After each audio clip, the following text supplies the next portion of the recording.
Hey guys, I'm Raul Ranjit Gupta. रउआ सबके गोड़ छुके गोड़ लागतानी।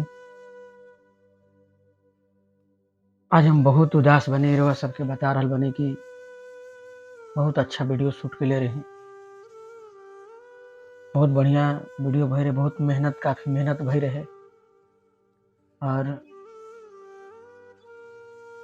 उ वीडियो हमरा गलती के वजह से डिलीट हो गइल। मन में एके चीज़ ख़्याल बनत रहे कि अब ओकरा जगह पर का डाली, का ना डाली, हमरा कुछ बुझाते ना रहे। वैसे भी हम छोटा क्रिएटर हनी, उतना तो समझ बूझ बा ना कि हम का बोली, का ना बोली। बहुत सोचनी कि चला भाई एगो ब्लॉग वीडियो बना देवल जाए। ऐसे कि हमारा पता कोई कंटेंट बा ना जो कि हम अपलोड करी और हम अकेला आदमी बनी। हमरा आगे पीछे कोई सपोर्ट में नइखे। बहुत काफ़ी मेहनत करे के पड़ेला और ओही में हमरा ड्यूटी भी जाए के पड़ेला और रात भर ड्यूटी में रही ना, दिन में अपन शूटिंग करी ना।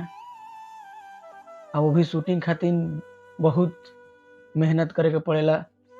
हुनकरा से फलाना के जाके बोले के पड़ेला, तो हुनकरा के जाके बोले वाला बहुत जी हजूरी कइला के बाद में लोग कभी राजी होखेलन जा, तब जाके वीडियो बनेला। तब अब हम थक चुकल बानी सबसे लोग से रिक्वेस्ट करत बहुत थक चुकल बानी। हमारा बहुत आशा रहे कि हम कुछ उम्मीद रखले रही कि हम कुछ ज़रूर पहचान बनाई। बहुत शौक श्रद्धा रहे हमारा दिल में। बहुत लोग जब नया सब लोग जुड़ल तो हमरा के बोलल कि ना टेंशन नहीं लेवे के, से हम बानी नु। कबो साथ नहीं के छोड़ के एक साथ मिल के काम करे के बाद धरे के बाद।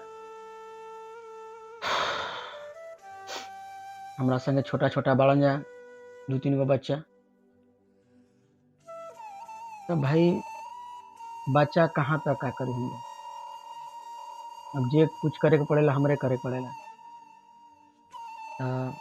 अकेले तो बस के चीज़ नहीं है कि अकेले कोई कैमरामैन होके के चाहे शूट करे वाला है, तो कोई कुछ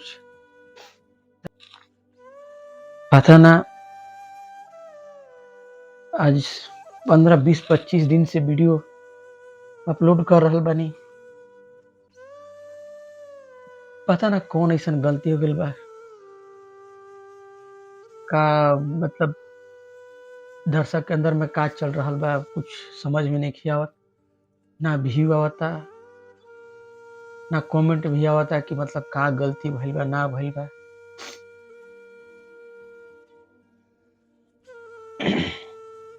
हर जगह से उम्मीद के आशा हम छोड़ चुकल बानी। अब समझ में नइखे आवत कि हम करी त करी का।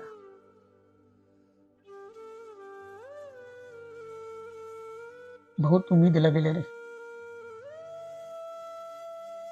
बात ई बा कि कॉमेडी बनावे खातिर कलाकार के ज़रूरत पड़ेला, मूवी बनावे खातिर कलाकार के ज़रूरत पड़ेला। हमरा आगे पीछे त अभी कोई बा ना जो कि मूवी शूट करी, कॉमेडी शूट करी। अकेले तो बस की चीज़ बा ना।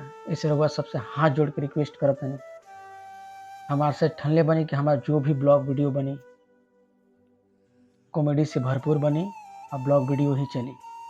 अगर बाद में कोई सपोर्ट दिही तो आगे के आगे देखल जाई, लेकिन रउआ सबसे रिक्वेस्ट बा कि हमरा कुछ हेल्प करी जा, मदद करी जा। बहुत लोग हल्का वर्ड बोल के आगे निकल गए।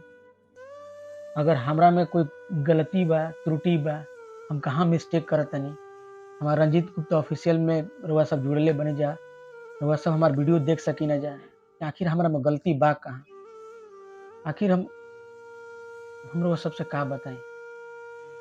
रउआ ये सब हमारा वीडियो सर्च करके देखी जा, स्क्रॉल करके देखी जा कि बहुत सारा मूवी डब कइले बानी और कॉमेडी भी बा।